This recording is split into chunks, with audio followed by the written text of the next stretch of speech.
الحمد لله رب العالمين الواحد الأحد الفرد الصمد الذي لم يلد ولم يولد بيده الخير سبحانه وهو على كل شيء قدير.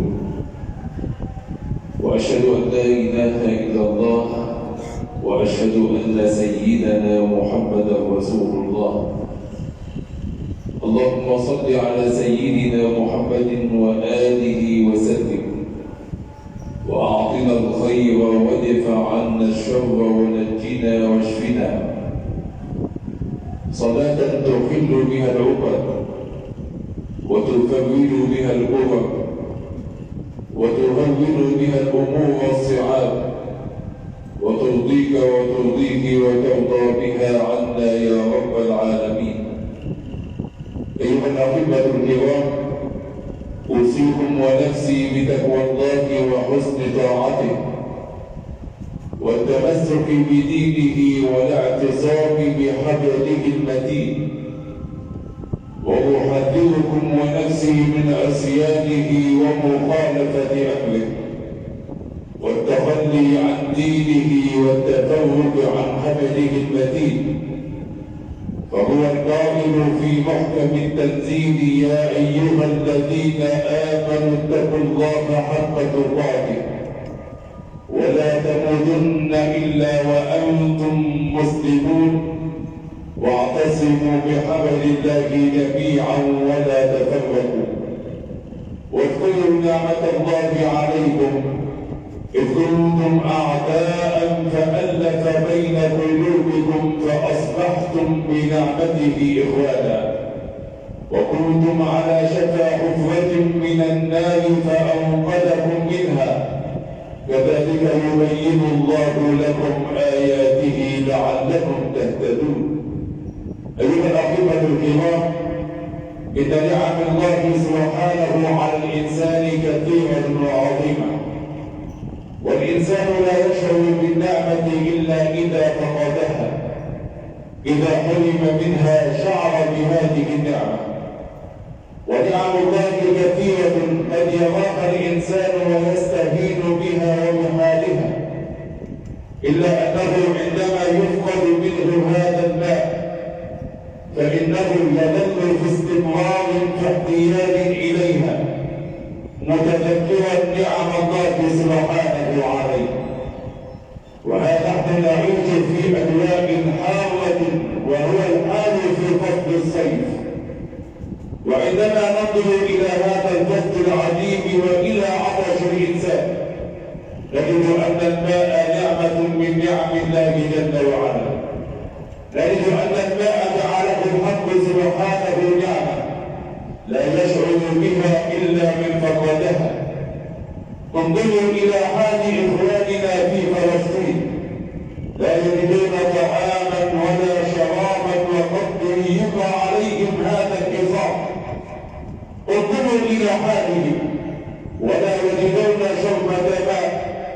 وانظروا إلى حالنا وقد جعل الله لنا نيلا يجري من السماء من جنات تجري من تحتها الأنهار.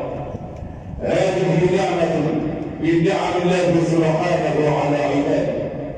بل انظروا إلى كلب كان يمشي في الصحراء فإذا بامرأة باغية أي امرأة زانية، إذا بامرأة باغية وجدت هذا الكلب يلهث فعلمت أنه لا يلهث إلا لاحتياجه إلى هذا الماء، فخلعت خفا كانت تلبسه في قدميها، والخف هو كالشراب إلا أنه مصنوع من جلد خفيف، وربطته بغطاء رأسها وأرسلته إلى البئر فأخذت بعض الماء وسقته إلى هذا الكلب. انظروا إلى حال هذه المرأة وما هو فعلها وما كان عملها في حياة الدنيا، وبثواب هذا الفعل الذي قد فعلته وهي سقي الماء بفضل هذا الأمر دخلت جنات تجري من تحتها الأنهار وغفر الله لها ذنبها. وانظروا إلى امرأة حبست هرة، حبست قطة في بيتها وعذبتها، ولا أطعمتها ولا سقتها ولا تركتها تأكل من خشاش الأرض، فماتت هذه الهرة. انظروا ماذا قدر الله سبحانه إلى صاحبتها، جهنم وبئس المصير، ولذلك بسبب سقي الماء. فهو أغلى ما في هذا الكون، وهو أرخص موجود وأغلى مفقود. إن فقد من الإنسان قد يجعل ما يملكه كله في سبيل شربة ماء. انظروا إلى الرجل الصالح من تابع التابعين وهو سيدنا ابن السباك. هذا الرجل العابد الخاشع دخل على هارون الرشيد فإذا بيده كأسا من ماء، فقال له: يا أمير المؤمنين، أترى لو منع منك هذا الماء ماذا تدفع فيه؟ فقال هذا الخليفة الراشد هارون الرشيد الذي قد ضرب في التاريخ، قالوا عنه وعن نسائه وكان رجلا من الزاهدين، كان يحج عاما ويغزو عاما في سبيل الله جل وعلا، وقيل عنه ما قيل، وهذا هو حال كثير في كتب التاريخ.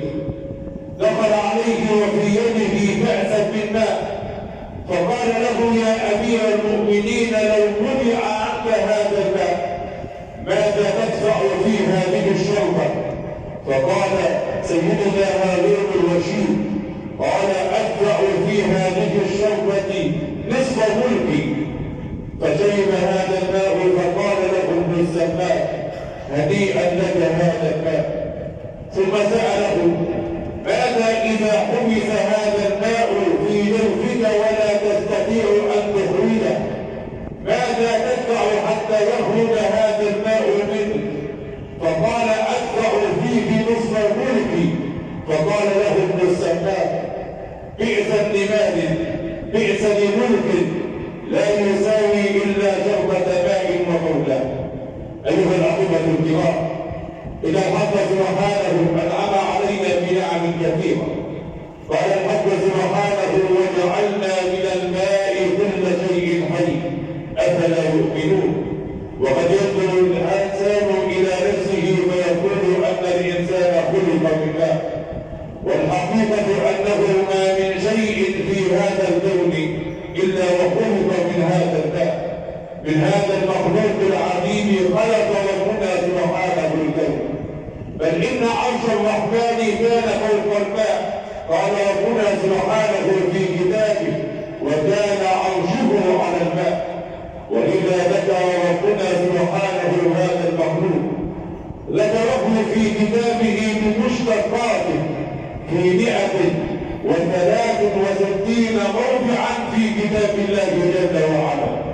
يقول الإمام القرطبي والإمام الزمخشري في تفسيرهما أنه ما من شيء خلقه الله سبحانه إلا وكان الماء أصل خلقته أو سببا في خلقته. فالإنسان خلق من ماء، فالدين الذي خلق منه آدم كان أصله الماء. وقالوا أن الملائكة خلقت من نور ومن ريح كانت في أصلها ماء، وأن الجن خلق من نار كان في أصله ماء. سر قول ربنا سبحانه: وجعلنا من الماء كل شيء حي أفلا يؤمنون. ولو نظرنا إلى الماء في كتاب ربنا سنجد فيه العجب والعجاب. نجد أنه إما أن يكون نعمة على الإنسان ينتفع بها، وإما أن يكون نعمة ولا يراعي الإنسان حقها فيلقى من عذاب الله ما يلقى، وإما أن يكون عذابا وغضبا من الله جل وعلا. جعله الحق سبحانه فتنة للناس ونعمة، يسألون عنها ماذا فعلوا بها، ثم لتسألن يومئذ عن النعيم. فجعلها سببا ونعمة وسببا للرفاهية. قال ربنا سبحانه: ألم يروا كم أهلكنا من قبلهم من قرن مكناهم في الأرض ما لم نمكن لكم وجعلنا السماء عليهم مدرارا وجعلنا الأنهار تجري من تحتهم. هذه نعمة من نعم الله، جعل السماء عليهم مدرارا وجعل الأنهار من الماء تجري من تحتهم، فأذنبوا ذنبا كبيرا ولم يتوبوا لله سبحانه. فجاءت القرآن بأسلوب فاء التعقيب، قال فأهلكناهم بذنوبهم وأنشأنا من بعدهم قوما آخرين. كل ذلك لأنهم لم يحافظوا على هذه النعمة. النعمة هو أن جعل الماء من فوقهم وجعل الأنهار من تحت أرجلهم، فتعاظموا هذا الأمر وظنوا أنه بالتزام وأنه حق مشروع، فأذنبوا ولم يتوبوا فأهلكناهم بذنوبهم وأنشأنا من بعدهم قوما آخرين. وجعل ربنا سبحانه في كتابه جعل الماء وسيلة للعذاب، فالكفار عندما يدخلون إلى النار فإذا ما استسقوا قال الحق سبحانه وسقوا ماء حميما فقطع أمعاءهم. فإن الحق سبحانه جعل الماء معجزة لنبي، جعله معجزة لنبي الله نوح. وعندما نقرأ ما جاء في كتاب ربنا في هذه القصة المباركة نجد إعجازا من الله جل وعلا. انظروا ماذا قال نوح لربه فدعا ربه أني مغلوب فانتصر. استمعوا إلى هذه الآيات وتذكروا ما فيها. فدعا ربه أني مغلوب فانتصر، فجاء القرآن بفاء التعقيب قال ففتحنا أبواب السماء بماء منهمر وفجرنا الأرض عيونا فالتقى الماء على أمر قد قدر وحملناه على ذات ألواح ودسر تجري بأعيننا جزاء لمن كان كفر.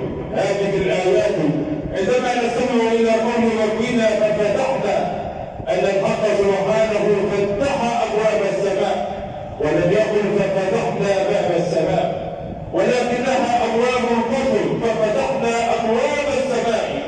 ووصف الماء أنه ماء منهمر أي كثير لا يستطيع بشر أن يفيضه. وفي ذات الأمر وفجرنا الأرض عيونا، لم يقل وفجرنا عيون الأرض، فلو قال عيون الأرض لكانت هذه العيون التي يعرفها الناس، ولكنه جعل من الأرض عيونا كلها وفجرها كلها في لحظة واحدة. وفجرنا الأرض عيونا فالتقى الماء في وقت واحد، ماء صاعد من الأرض وماء نازل من السماء، فالتقى الماء على أمر قد قدر. ثم يأتي ربنا سبحانه بالمعجزة فيقول وحملناه على ذات ألواح ودسر، أي ما حمله على سفينة، بل كانت سفينة بدائية فحمله على بعض الألواح وبعض الأحبال التي قد ربط بها هذه الألواح وحملناه على ذات ألواح ودسر. ثم استمعوا إلى ما جاء في سورة هود لما حدثنا ربنا سبحانه عما حدث. نادته فقال آوى إلى جبل يعصمه من الماء فقال لا عاصم اليوم من أمر الله إلا من رحم. ثم يقول الحق سبحانه وحال بينهما الموج فكان من المغرقين. استمعوا إلى الآيات القادمة وحال بينهما الموج فكان من المغرقين.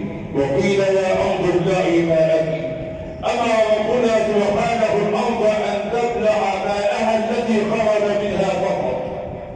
وقيل يا أرض ابلعي ماءك، لم يقل ابلعي الماء ولكنه خص الأرض بمائها.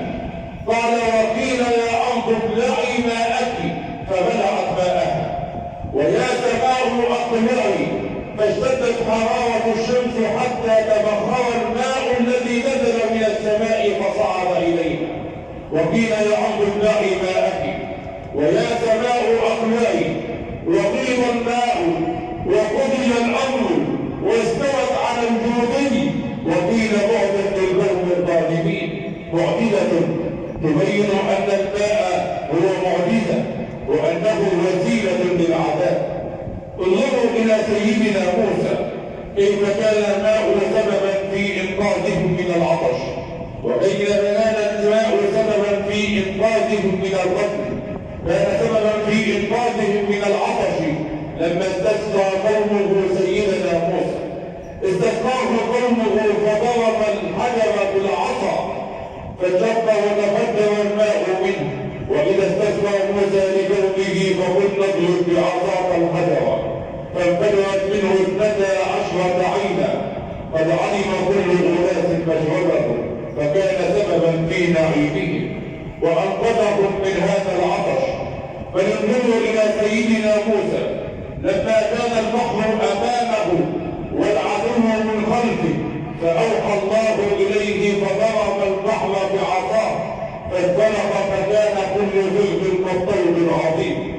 ولما تراءى الجمعان قال أصحاب موسى إنا لمدركون قال كلا إن معي ربي سيهدين. فأوحينا إلى موسى أن اضرب بعصاك البحر فانفلق فكان كل ذئب كالطود العظيم وأغرقنا ثم الآخرين وأنجينا موسى ومن معه أجمعين ثم أغرقنا الآخرين إن في ذلك لآية وما كان أكثرهم مؤمنين وإن ربك لهو العزيز الرحيم. فانظروا إلى المصطفى صلى الله عليه وسلم وكانت من معجزاته الماء. كان المصطفى صلى الله عليه وسلم جالسا بين أصحابه وكان ذلك يوم صلح الحديبية فجاءوا إلى رسول الله لما طلب ماء يتوضأ منه.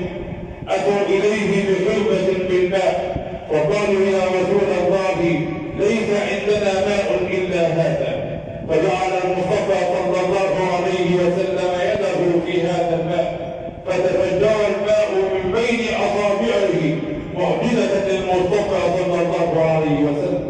نعمة من نعم الله جل وعلا لا يشعر بهذه النعمة إلا من فقدها. انظروا إلى حال إخواننا الذين لا يجدون شربة ماء نقية تروي بها أجسادهم. انظروا إلى حالهم وإلى حالنا. نعمة من نعم الله جل وعلا. وانظروا إلى المرأة التي سقت كلبا والمرأة التي منعت الماء عن هرة، هذه في الجنة وتلك في النار. انظروا إلى ذلك واعلموا أن الماء نعمة من نعم الله جل وعلا. واعلموا أن سقي الماء هو أمر جلل وثوابه عظيم عند رب الأرباب سبحانه، وهو نعمة كبيرة تسأل عنها يوم القيامة.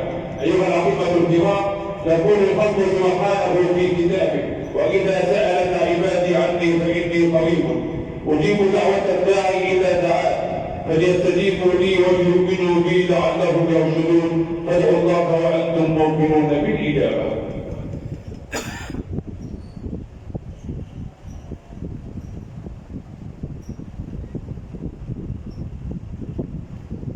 الحمد لله رب العالمين الواحد الأحد الفرد الصمد الذي لم يلد ولم يولد بيده الخير سبحانه وهو على كل شيء قدير. والصلاة والسلام عليك سيدي يا رسول الله. أيها الأحبة الكرام، إن نعم الله سبحانه كثيرة لا تحصى ولا تعد، وما من نعمة إلا وأنت مسؤول عنها يوم القيامة. وإذا كان الماء هو أرخص موجود وأغلى مفقود فاعلم أن سقي الماء له ثواب عظيم عند الله جل وعلا. فمن هذه اللحظة اجعل في نفسك قرارا أن تحافظ على الماء وأن تسعى في سقيا الناس في هذه الأيام الحارة، فالثواب عظيم والمدد كبير من الله جل وعلا. أيها الأحبة الكرام، ما من يوم جمعة إلا وفيه ساعة إجابة وقبول ودعاء ورجاء. نسأل الله سبحانه أن تكون هذه الساعة ربنا لا تدع لنا ذنبا إلا غفرته، ولا عيبا إلا سترته، ولا مريضا إلا شفيته، ولا ميتا إلا رحمته، ولا غائبا إلا رددته، ولا جائعا إلا أطعمته، ولا صاحب حاجة إلا قضيتها ويسرتها يا رب العالمين. ربنا أمنا في أوطاننا واحقن دماءنا وعليك بأعدائنا وارحم شهداءنا وانصر جيشنا وأمننا. ألف بين قلوبنا فإنه لا يؤلف بين القلوب إلا أنت. اجمع قلوبنا على قلب المصطفى واجعلنا من أهل الصفا والوفاء. قلت في كتابك ادخلوا مصر إن شاء الله آمنين واجعلها أمنا وأمانا وسلاما يا رب العالمين. اللهم يا ربنا انصر إخواننا المستضعفين في كل مكان، انصر إخواننا المسلمين المجاهدين في كل مكان، وانصر إخواننا في فلسطين. اللهم أمدهم بمددك يا رب العالمين، وزدهم قوة على قوتهم، وجلدا على جلدهم، وصبرا على صبرهم، وعدة على عدتهم، وألف بين قلوبهم، وانزع الشقاق مما بينهم، وأرنا في الصهاينة ومن والاهم آية. اللهم أرنا فيهم عجائب قدرتك. اللهم حرر المسجد الأقصى من أيدي اليهود الغاصبين، واكتب لنا صلاة فيه قبل الممات يا رب العالمين. ربنا آتنا في الدنيا حسنة وفي الآخرة حسنة وقنا عذاب النار. اجعلنا مع الذين تجري من تحتهم الأنهار في جنات النعيم، دعواهم فيها سبحانك اللهم وتحيتهم فيها سلام، وآخر دعواهم أن الحمد لله رب العالمين. وصلى الله على سيدنا محمد أجود الأجودين وعلى آله وصحبه الكرام والتابعين. اذكروا الله يذكركم واستغفروه يغفر لكم، وأقم الصلاة إن الصلاة كانت على المؤمنين كتابا موقوتا.